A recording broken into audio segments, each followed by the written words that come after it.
Les activités de l'entreprise sont donc la couverture, la zinguerie, l'étanchéité et le bardage industriel aussi. Pour éviter les accidents, on fait le maximum en sachant que le risque zéro, on ne l'a pas. On met toutes les conditions favorables de notre côté.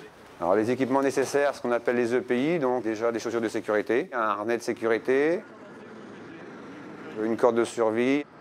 Ça, c'est le minimum du minimum. Et après, donc, sur chaque chantier, on a des échafaudages un peu différents. Il faut attribuer le bon échafaudage au bon chantier. Au niveau de la sécurité, on a plusieurs formations. La formation pour les compagnons donc, concernant l'échafaudage de pied et échafaudage suspendu type sur un pavillon qu'on appelle suspendu. Donc on a un gros poste de sécurité au sein de l'entreprise.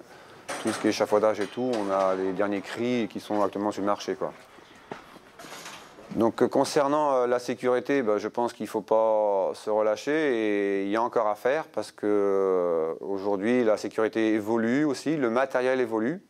Il faut être à l'écoute des gens, des compagnons et bien suivre au niveau des chantiers et puis des matériaux. Tout ça c'est un ensemble au niveau de la sécurité. Je suis couvreur zingueur, j'utilise surtout le zinc. Mon parcours c'est un CAP en premier temps sur 2 ans, puis une mention zinc en 1 an. J'ai commencé dans l'entreprise Neveu, je suis toujours.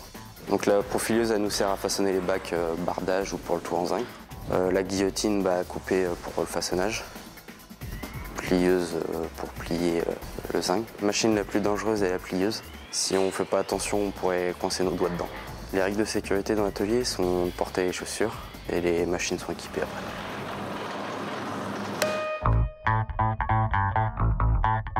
Les dernières évolutions concernant la sécurité dans le domaine du bâtiment consistent surtout dans la prise de conscience des entreprises de l'importance du dossier et du sujet de la sécurité au quotidien. Ça s'est traduit par des investissements en matière de formation, en matière d'équipement, mais également sur une modification de la manière de travailler, de manière à intégrer la sécurité dans toutes les phases de l'acte de construire, que ce soit au niveau de la préparation des chantiers, que ce soit au niveau de l'exécution des chantiers, mais également pour anticiper les éventuelles interventions qui auraient lieu après l'exécution de ce chantier.